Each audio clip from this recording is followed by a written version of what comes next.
Hello, everybody. I just wanted to give my quick thoughts and opinions on the recent devlogs.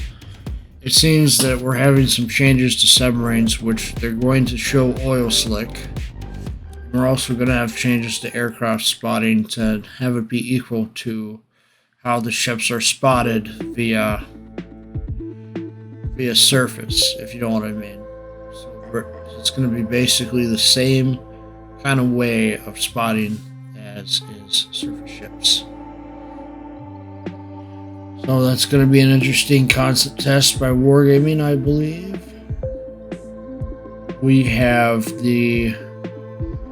We're having some more balancing changes applied to Hornet. Looks like they are nerfing the amount of aircraft in a squadron. The size of attacking flight has been decreased from 5 to 4. Bombers, armament threshold reduced. Tactical bomber squadron increased from 170 to 180. It has engine cooling. Maya looks like got a damage reduction to HE shells from 2,300 to 3,000. Atlantico increased reload. Italian destroyers have looks like they have changed exhaust smoke generator. They all have 3 charges, cooldown 90 seconds, action time 25 seconds. Various changes to dive capacity for submarines as well. It looks like a lot of nerfs. Looks like there's also some new ships coming to the game. Looks like there is Aquila, a tier 8 Italian carrier. It's going to have attack aircraft, so it means rockets and torpedo bombers. That looks interesting. You have low HP but high speed. Large number of planes divided into attacking flights, equipped with accurate armor-piercing rockets. Then we have San Diego. I know Zoop made a whole video on this, basically describing how it's a historical ship with 18 battle stars, which I even was kind of shocked by because I thought that the American battleship New Jersey had the most battle stars, honestly. So I guess I stand corrected with that. So it's like with San Diego, what they need to do is they need to give it a little reduced reload. Honestly, if I had to redesign San Diego, I would get rid of the main battery loading consumable and give it normal reload speeds, competitive for tier 8. Just give it the unlimited defensive AA or unlimited hydro. Something different. Seriously, there's multiple ways to go about it. I think the whole gimmick with main battery reload just isn't going to cut it. Either that or give it the darn burst fire mechanics like they've been doing at all these silly super ships lately. Definitely ways to go about it. I don't think that you're going to have much of a problem with rebalancing this if you just take your time to listen to Immunity Wargaming. I mean, jeez. Okay, what else has been going on? Looks like Atlantico is coming to 11.3, which is going to be one update from now, because 11.2 should drop this week here. And that's a tier 8 Pan-American battleship. It says 22 phases. Only complete 19 phases out of the entire thing for free.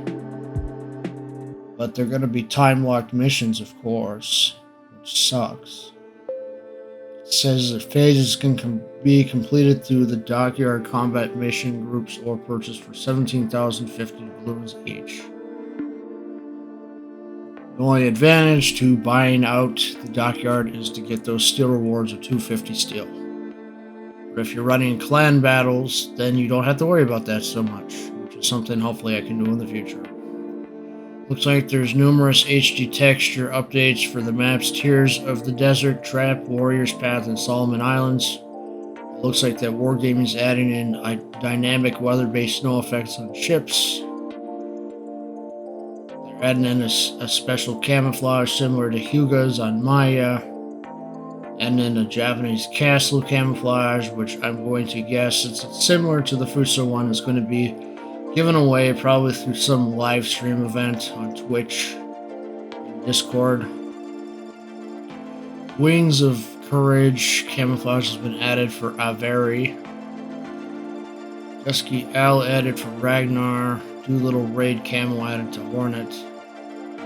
Some Constellation of Memory event must be taking place because there's a camo for it. So I wonder if that's going to be a special mode or something, but I doubt it since I don't see a special mode in testing currently. Probably one of them one-off events or something. Judging by the camo though, it looks pretty interesting. They're adding in some new flags. There must be a new King of the Seas on the way because there's a patch that says King of the Sea XIV. So that must be coming shortly. Honestly, I don't really pay attention to that because it just seems like a bunch of competitive mumbo jumbo over a period of time, which it just sounds too much like sports broadcasting for me to be interested in it.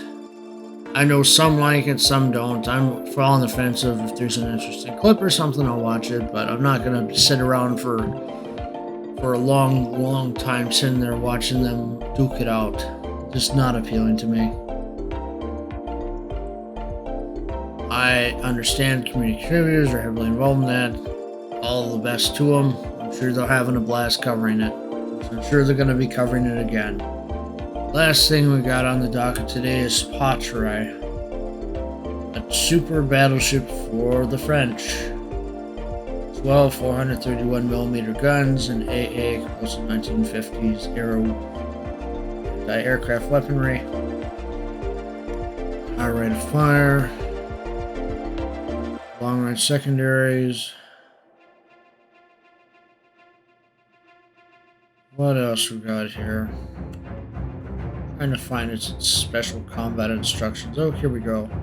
Plus 7%, HE shells plus 90%. Main caliber gun reload minus 20%, action 50 seconds required. Number of qualified gunshots 12.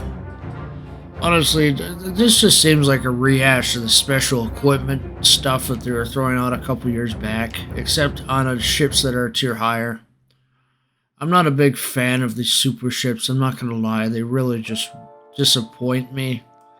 I'm not a strong supporter of them. Honestly, I just don't really agree with how they handle some things. If you know what I mean, they gotta sit there and fix their issues with the game that exist already.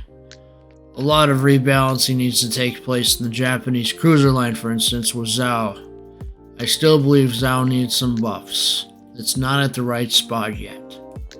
It needs some more HP and a decreased reload on its torpedoes and guns. So that's it for now. I hope you all have a decent day, and I'll see you in the next video or live stream.